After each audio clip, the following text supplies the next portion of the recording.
This review has been made possible by Toyota of Naperville. As you know, Toyota has tons of brand new Toyotas available for purchase, but did you know that they also have a remarkable selection of used cars? Head on over to toyotaofnaperville.com and look through hundreds of used cars for sale right now. Alright, what's up guys? My name is Zach and today I am driving a 2020 Ford Explorer XLT. Up front is a 2.3 liter turbocharged inline 4. Down below is a 10-speed automatic transmission. Guys, I am super excited to be driving this here 2020 Ford Explorer for a couple of different reasons. First of all, the Ford Explorer was redesigned for 2020, so this is the first year of this freshly redesigned body style, of which I have not driven yet. The second reason is the fact that, as we all know, Ford is getting rid of its sedans. Besides the Mustang, it's not really going to have any cars per se. They're really going to go SUVs and trucks. And so this is sort of Ford's flagship SUV. The Explorer has been around since the 90s, and actually in name sense, you could get like an F-150 Explorer or a Bronco Explorer back in the day. So in name sense, it's been around even longer than the 90s. But this is sort of the basket that Ford is putting all of its eggs into. And so let's see, was it a grand mistake? Or was it really, really smart of them? Now, before we get on to the rest of the video, if you guys are interested in selling your car, please click the link in the description below. Cashforcars.com will buy your car with a salvage title, good title, running, non-running, whatever it is. Please go support the channel by clicking the link in the description below. You can get a fast and easy quote for free, and they will pick up your vehicle in less than 24 hours. So let's get back to that 2.3 liter turbocharged inline 4. It is an EcoBoost motor, which can trace its roots really back to the EcoBoost Mustang and the Ford Focus RS, which can really trace its roots back to when Mazda and Ford had a partnership and the Mazda Speed 3 had a 2.3 liter turbo. They're not direct bolt-in brothers, but that's where the lineage really begins for the 2.3 liter turbo, if you trace it all the way back. Which is funny because then the Mazda 6s of the late 2000s actually got Ford Explorer motors. So a little bit of double dipping on either end. But horsepower and torque are up on the screen. Nothing too crazy. It's a 2.3 liter turbo. It is what it is. Now I'll put up the fuel economy, which is all right for an SUV. I'll take it. All right, rear wheel drive Ford Explorer. We will put it into sport mode. All right, 2.3 liter turbo.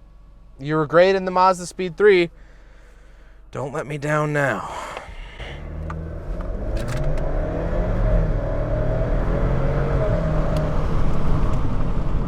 Good. Very good.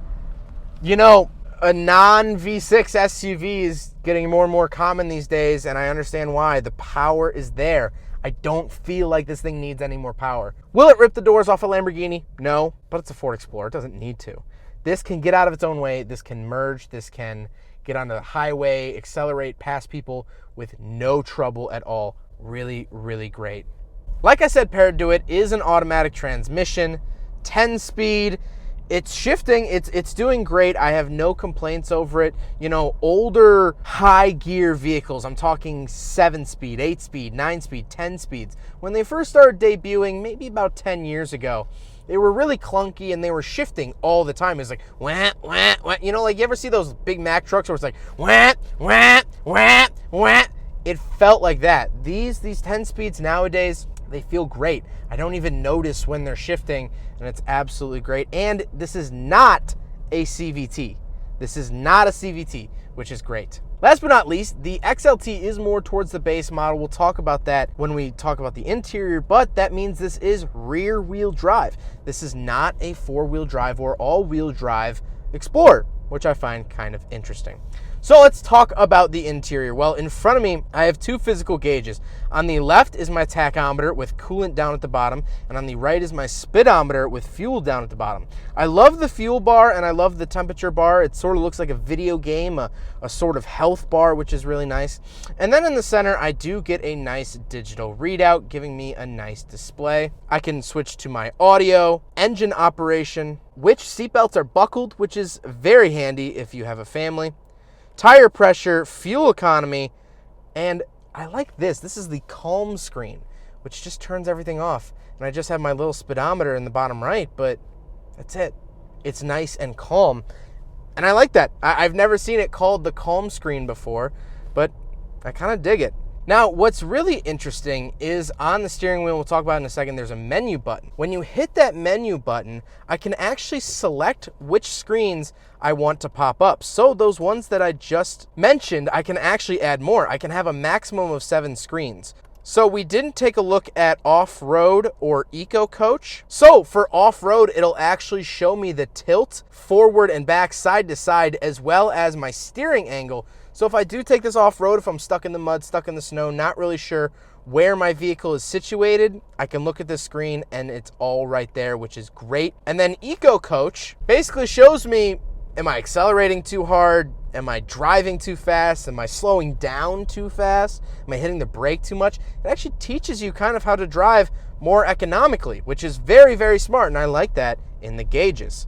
That's not the last thing we'll talk about with the gauges. We'll talk about very cool animations with the different drive modes, but we'll talk about that when we talk about the drive mode switch. On the steering wheel, on the left, I have my cruise control options and my volume. And then on the right, I have my controls for that center screen and my phone commands. To the left of me, I have my tailgate button, headlights, and my gauge dimmer switch. Then on the door, I have my lock and unlock, power windows, and power mirrors. Moving into the center, I do have a nice little touchscreen display. This is Ford's Sync 3 system, as well as I do have Apple CarPlay and Android Auto, which is absolutely amazing. I like the screen. It's a little small by modern standards, but again, like I mentioned earlier, this is more of a base model. So the fact that it even has this nice touchscreen, I really like. Full color, and overall, I really have no complaints about it. I can get a Wi-Fi hotspot in here if I would like. I can go to driver assistance, and this is where I can turn on and off my lane keep assist, pre-collision warning, rear view camera, blind spot monitoring system, trailer sway control, parking aid, cross traffic alert, and driver alert. So I can toggle all of that in the settings here. And then if I go to vehicle, maximum idle time of 30 minutes I can set, my key, onboard serial number, remote start setup, wipers, power liftgate, lights, locks, and door keypad code. Now, one thing I did notice about the screen when I clicked on this is the fact that when I went to settings, when I hit vehicle, there was a slight lag opening it for the first time. Now, as you'll hear in the background probably, I'm opening it just fine. But the first time I did it, there was a slight lag. Down below that center screen, I do have my volume control, tune knob, and my hazard button, as well as some skip buttons. It looks like it would be a CD player, but is way too small. Then I have my climate control options, dual zone, which is very nice. Power, max AC, rear defrost, things like that. No heated seats or anything like that. Again, XLT down at the bottom. Then I have a giant cubby hole, which is where I'll find a USB-C, a traditional USB, as well as a 12-volt outlet. Now, there's two things that I don't really like about this little cubby hole. First of all, if I want to plug in my phone to the USB, that's fine, but I have to keep this big door open. And so I wish that they added just a little cutout or something of the sort so I can have the cord coming out of the center console while keeping it closed because it looks nicer. Hey guys, so this is Exhibit A about why Zach needs glasses, maybe? Because there's 100% a spot for my cord. Okay, thanks, bye. The other thing is that this vehicle has 6,500 and some miles. Actually, by the time I record, it might be 6,600, but you know, it is what it is. And the door, I'm gonna stop. I'm going to boost my audio a lot. See if you can hear anything. Ready? That's that garage door. I don't know what's rattling, but it's rattling, and this car has not even 7,000 miles on it. That's a little bit of the build quality that I'm not super happy with in the Explorer. Then we come to the center console. This is where we'll find our shifter. It is a rotary dial shifter. Back when I was a teenager, I would have raved about this and talked about how stupid it is. But now, since I'm a bright, mature 23-year-old, it doesn't really bother me all that much. Down below that, power parking brake and brake hold assist. And then I have a couple interesting buttons. So, first of all, I have my automatic start-stop on and off, which is great. Very glad that I have the ability to toggle that. Next up, I have my traction control off button, which actually has a different logo than in every other vehicle. In every other vehicle, the traction control is a little car with like a little skid marks. This is a tire, like a beefy off-road tire on like a dirt road, I guess. I don't know. But up on the dash, I have my traditional traction control logo, but the button is different, which is odd. Now we have to talk about the drive modes and the animations that accompany each one. So over in tow haul mode, we get this great gear animation. This obviously is for towing and hauling, and this turns off automatic start stop because you don't want to be hauling something and have your vehicle shut off. Then we go over to sport, and this red flag comes up. There's sort of this explosion, obviously puts you into sport mode. The next mode is eco. We have this nice sort of leaf, little sun in the background, nice, calming, looks great. Then we have normal, which is a bright open road with some mountains. Not that real flashy of an animation, but I'll take it. Then we have slippery, which you see the gauge sort of freeze over. I like that a lot. That's really, really cool. And then last but not least, we have trail, which looks like rocks from the movie Shrek, and you see them sort of fall into place. And now the actual screen has sort of a rocky road on the outside of it. This is by far my favorite part of the Ford Explorer. These animations, someone probably took weeks, if not months, to animate those different animations and get them to work properly and workshop them and make sure they look good. And I love that attention to detail. When I shift modes in a car, I want a little bit of a show. When I put it into sport mode, that explosion and the flag comes out. Yes, I'm in sport mode now. Let's do it. Let's take that corner. Let's drive spiritedly. And okay, let's put into slippery conditions. All right, rocks are coming, or icy. It's cold, it's freezing over. I love that. I love it, love it, love it. The screen has a great frame rate, so it looks great, it feels great. Hands down, so far, my favorite part of the 2020 Ford Explorer are these drive modes. I know it probably seems like I'm overhyping these drive modes, but just that attention to detail means a lot to me. That Ford actually went through and said, let's give them a little show. And they didn't just say, sport, ice. That's boring. Life is short.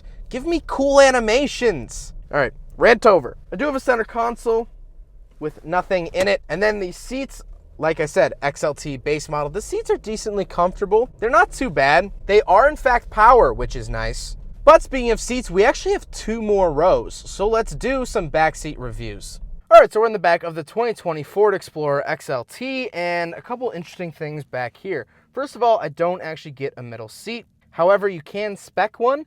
If you actually go on a Ford's website, you can actually pick out one with a bench seat, which is nice. But I also get my air conditioning controls back here. I have the typical Ford sort of like man logo where you can decide where to send the air. I have my fan controls and temperature, as well as 2 USB outlets, a USB-C and a traditional, as well as a 12-volt outlet and a little cubby hole down here. Just 2 cup holders on the floor. And that's really it. I mean, very basic back here. Again, as I keep reiterating, XLT is not going to have as many features as a Platinum or whatever other trim levels there are. So, pretty basic back here. However, I do have a 3rd row, which I always forget that some Explorers have 3rd rows. So we'll hop back there and see how it stacks up. All right, so I'm in the very back of the Ford Explorer, and this is weird because this makes the vehicle feel way longer than how it feels to drive. My knees actually aren't hitting the seat in front of me. I'm 5'11", not small, and I got plenty of headroom, plenty of leg room. I actually have a lot of side room. Like the armrest over here gives me plenty of space. Now the seat is a little hard. It's not a lazy boy recliner. It's not anything super special. However, space-wise, this is great back here. I really could sit back here and be totally fine. I might have to bring a seat cushion, but I totally have tons of space. I can turn around 360. I have nothing.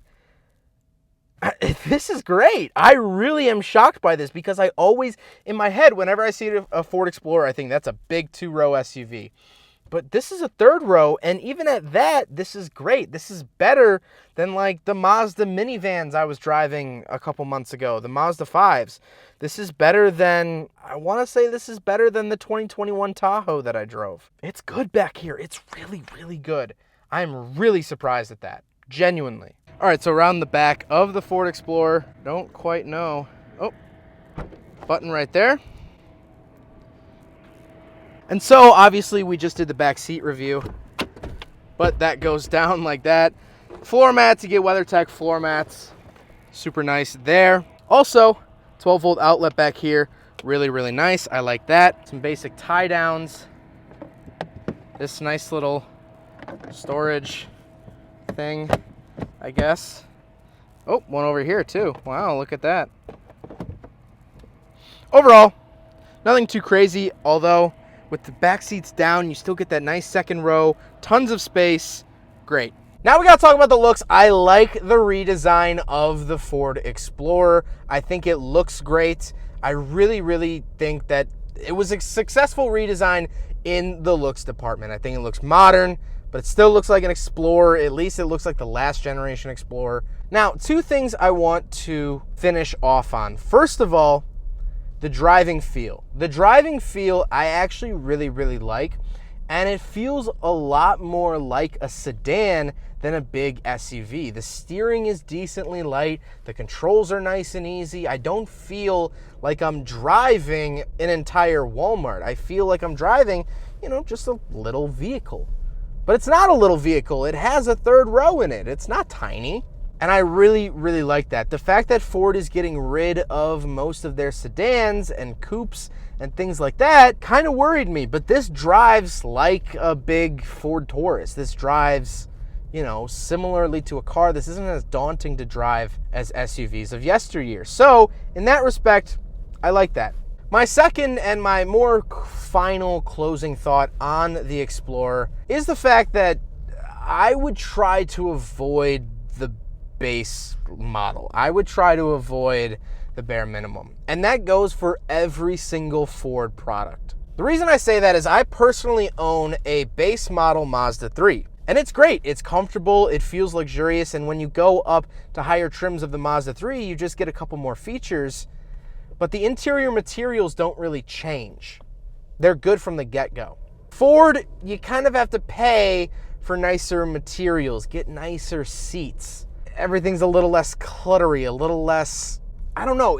When you pay for a Platinum Ford, the Ford Platinum trim level, you really get a great experience. You really get a solid luxury experience. But the base models have never really done it for me, and I think that they're cheaper than they need to be. Also, that garage door in the center console, I wish it didn't rattle and squeak. If I were to drive this off the lot with 0 miles on it, and I hear this, I'm not going to be too happy. And so, as it is with every other Ford product, this is nothing new. This isn't just for the Explorer. Spend the money. Spend the money. Go buy the good one. Buy the top trim level. It'll be worth it. It'll be worth it in the end, I promise you.